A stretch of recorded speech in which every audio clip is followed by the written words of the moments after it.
Bom é o Senhor para os que esperam por Ele, para a alma que o busca. Lamentações 3, verso 25. Bom, para quem busca, evidentemente o Senhor sempre será bom.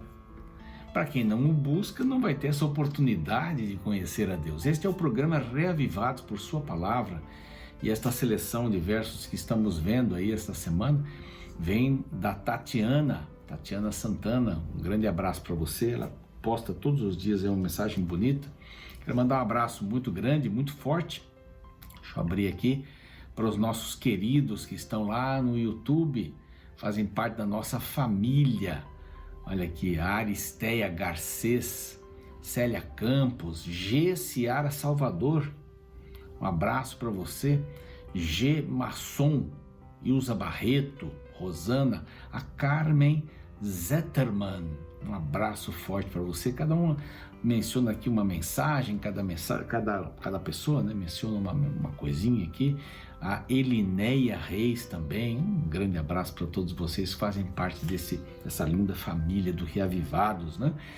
Também você que está em nossas redes sociais, no NT Play, nos acompanhando, né, no YouTube, se inscreva lá no YouTube, é muito importante, compartilhe. Você que está também conosco às 6 da manhã e às 3, né, no repeteco deste programa, é uma alegria, uma alegria. Você acorda, arruma a cama, estuda a palavra de Deus e sai para ser Jesus para as pessoas. Um grupo muito especial são os Anjos da Esperança, que nos apoiam, nos dá uma manutenção para a pregação deste evangelho maravilhoso, que é o poder de Deus, conforme aprendemos em Romanos aqui, para todo mundo que fala português e espanhol. Então aqui temos um número para você ligar e ter informações, né? Se tornar um anjo da esperança através desse número, e guarde bem esse número. Os Anjos da Esperança nos ajudam, quase não saiu, na rádio, na TV, nas mídias sociais e nos cursos bíblicos, e eu tenho um dos cursos bíblicos que são apoiados pelos Anjos da Esperança, que Ensinos de Jesus, 18 lições, e falam o que Jesus disse sobre a Bíblia, a ressurreição, a morte. Muito interessante. Vale a pena, através deste número telefônico, você solicitar este curso. Anote esse número, eu tenho dito isso, passe para os amigos, mande uma mensagem. Quer estudar a Bíblia? Ligue para esse número, né, e peça o seu curso, é gratuito. E tenho certeza que as pessoas vão gostar muito desse presente que você vai dar a elas, né? Muito bem, nós estamos falando aqui do capítulo 3, vamos para o capítulo 4, capítulo 3 cheio desta emoção, né, a respeito da justificação. A graça de Cristo, que não foi de graça, né? Ele morreu, seu sangue derramado, é que são fundamentais para a salvação. Como é que eu sou justificado? É pela fé. E o que é fé? É crer, confiar e se entregar a Cristo. Quando eu me entrego a Cristo, eu digo a Ele, eu não consigo me salvar, eu preciso de alguém que possa fazer isso por mim. Então eu sou justificado por Cristo, né? Ou pela fé, digo melhor. Aí eu sou justificado. Eu não sou salvo pelo poder da fé, eu sou salvo pelo poder de Cristo. A fé é um ingrediente da salvação. Aí, através disso, dessa aceitação pela fé, eu recebo a justificação, a graça de Cristo, que não foi de graça, o sangue derramado. Então é isso que termina aqui o capítulo, e já introduz essa questão de Abraão, né? Capítulo 4 fala sobre Abraão. E uma coisa muito interessante, Abraão foi justificado antes de ser circuncidado. Para o judeu era muito importante saber isso. E depois do intervalo nós vamos falar sobre o capítulo 4.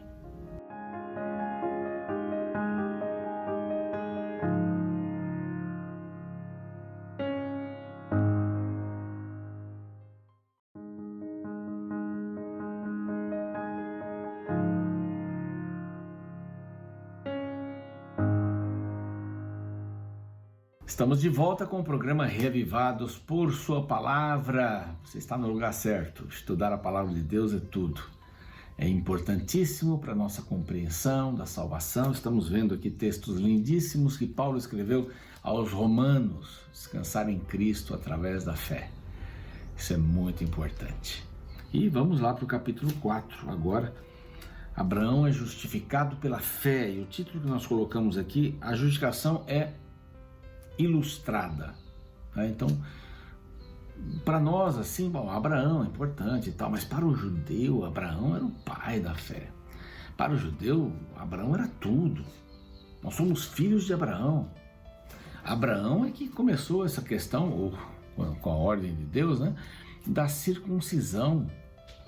Era um sinal que Deus tinha. Abraão, vamos botar um sinal.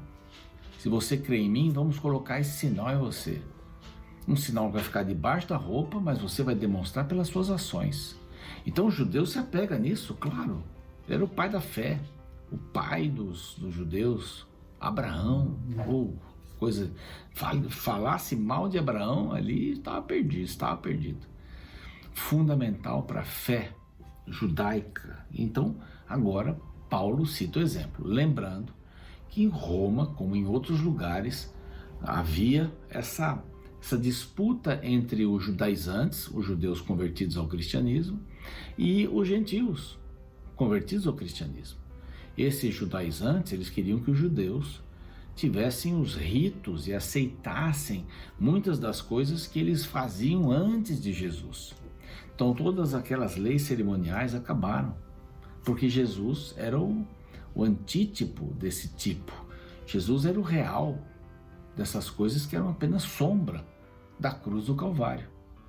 Então Jesus está ali como principal. Ele veio, então não precisamos mais matar cordeiros e uma série de outras coisas que eram feitas. A lei dos 10 mandamentos, a lei moral não foi mudada. Por quê? Por que seria mudada a lei moral? Que é a lei que Deus coloca dentro do gentil, do que não era judeu, né? A lei que Deus coloca ali para ele poder ser julgado no juízo final. A lei que está lá dentro, vai ser julgado assim. E o judeu vai ser julgado pela lei expressa, pela lei escrita, não é? Pelas palavras de Deus escritas. E aqui o capítulo 4, ele tem 3 divisões assim bem interessantes. Primeira divisão, nós somos justificados pela fé e não pelas obras. Vai do verso 1 até o verso 8. No verso 9 até o 17, nós somos justificados pela graça e não pela lei. Claro. E do verso 18 para frente, até o final, 25, nós somos justificados pelo poder da ressurreição e não pelo esforço humano. 3 coisas boas, né? Fé, graça e a ressurreição. Então elas estão ligadas aqui. Os versos 24 e 25 falam mais da ressurreição, mas é o escopo geral. Então, Abraão, nosso pai, segundo a carne, né? Que diremos, pois, ter alcançado Abraão, nosso pai, segundo a carne? Verso 2. Porque se Abraão foi justificado por obras, tem de que se gloriar, porém não diante de Deus. Se Abraão foi justificado pelas obras, pode se gloriar, não diante de Deus. Diante de Deus, ninguém se gloria pelas obras que fez. Olha, Senhor, veja como eu sou bom.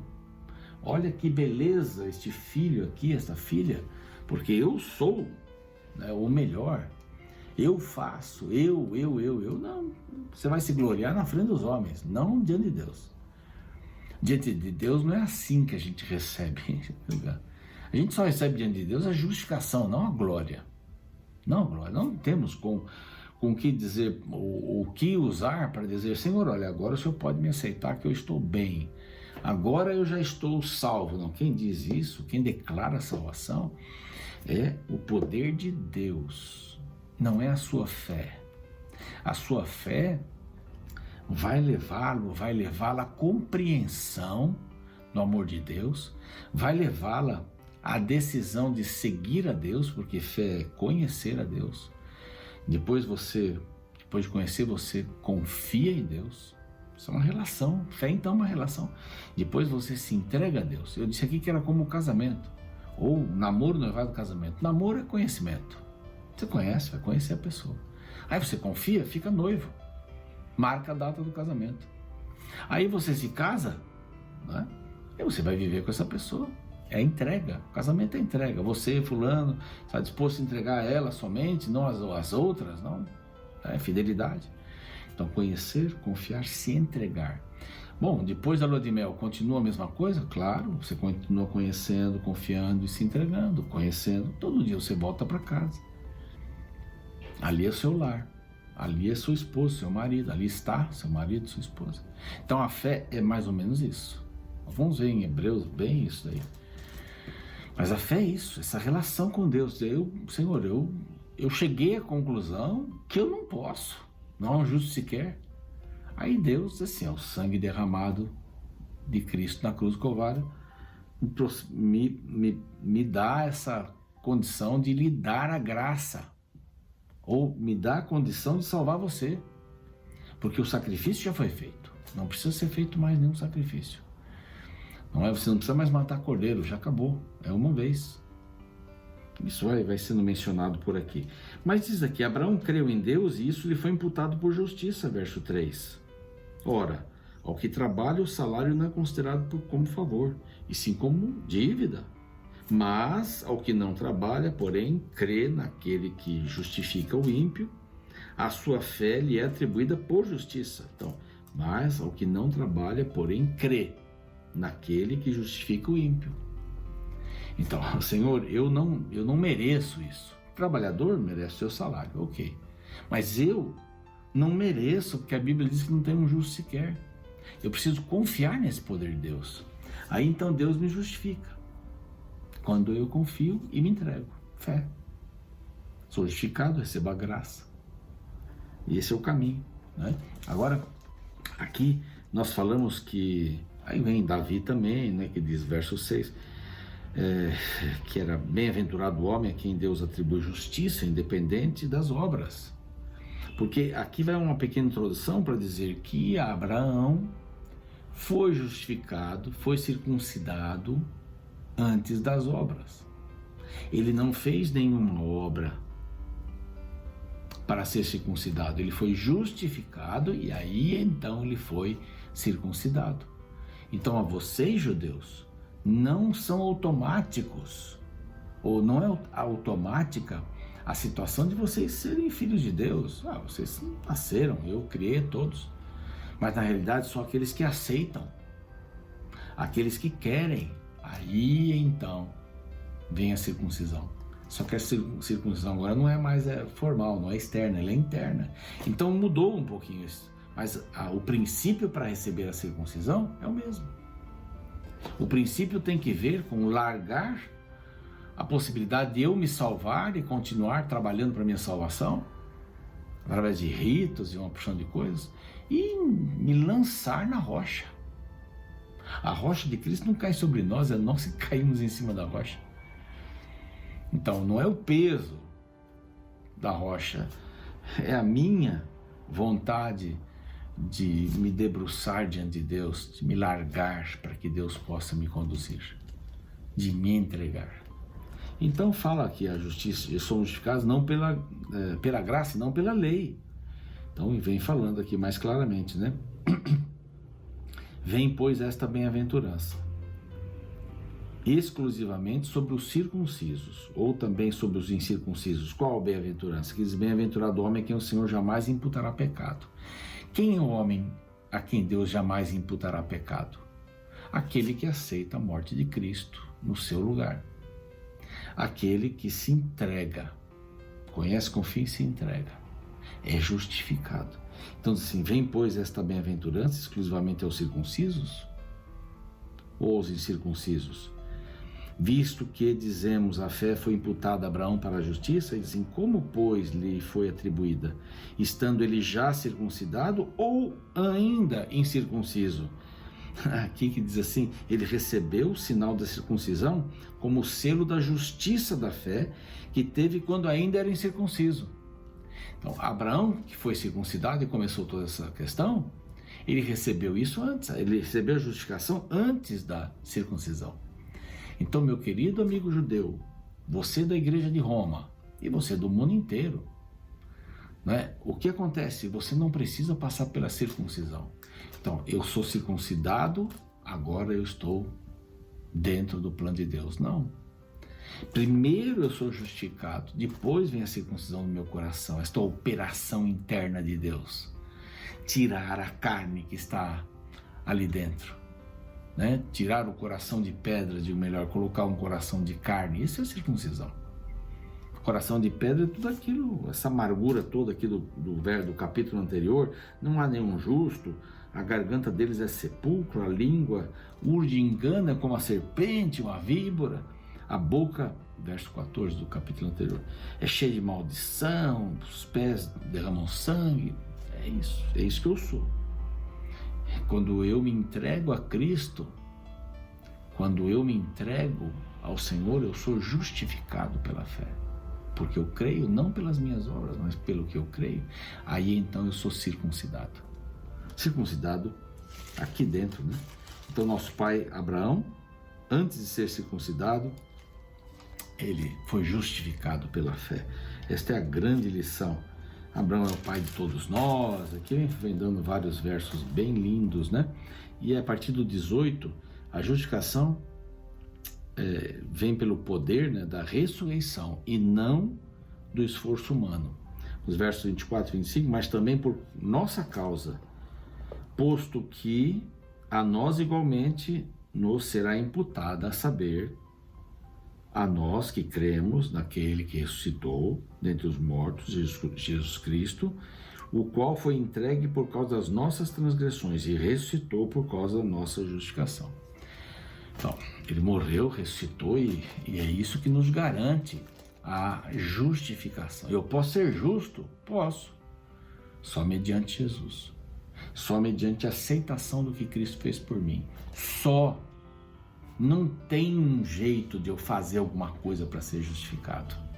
Eu posso dar toda a minha fortuna, mas se eu não tiver amor, vou ser como um sino que fica blém, blém, blém, blém, está lá em Coríntios 13. É assim, se eu não tiver essa situação da aceitação, eu estou perdido. É isso que ele estava falando para os romanos, para os judeus e para os gentios. Judeus, parem de fazer isso. E ele olha para mim, para você e diz assim: pare de querer salvar pelas suas obras. Pare de querer dizer que para Deus que você fez isso, fez aquilo. Os judeus, eles acreditavam que havia duas bandejas, né, naquela balança. E Deus ia colocando os atos bons aqui e os atos maus, os pecados. E o que pesava mais era o que determinava o seu fim. Não são coisas.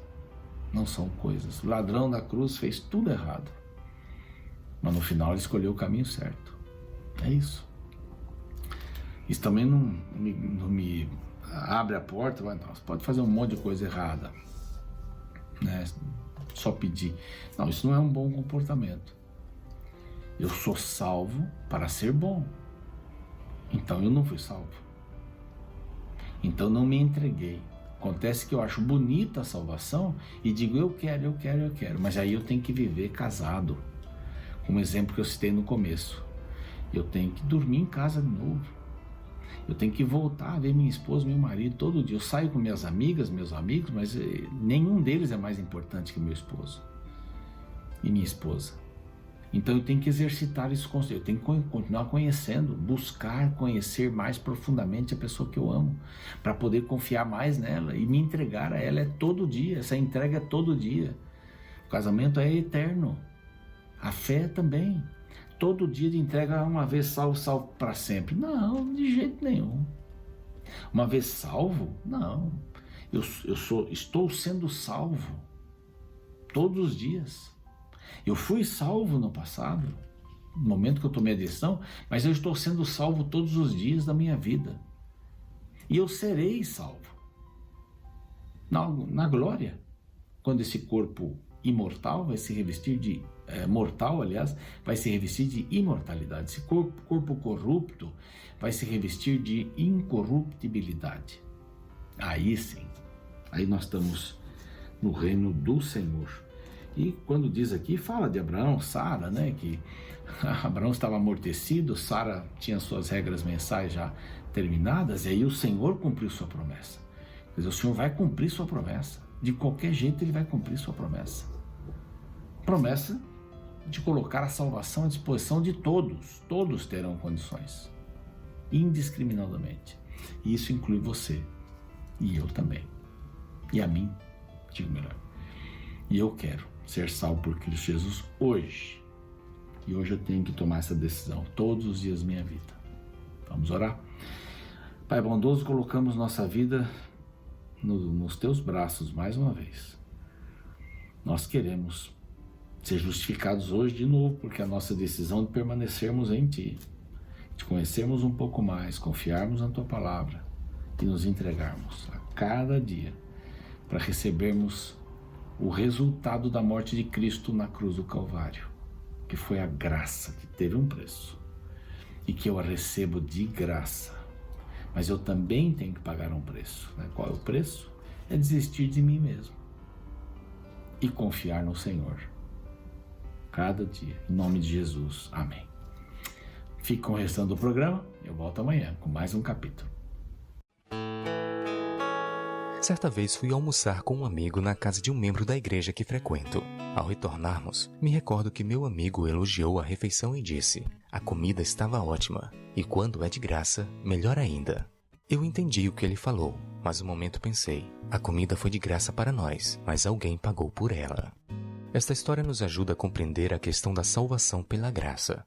Muitas pessoas, por não compreenderem a mensagem do Evangelho, desvalorizam a salvação por meio de Cristo por achar que a graça foi algo barato. Talvez porque não somos acostumados a receber nada de graça. Geralmente associamos qualidade com preço alto.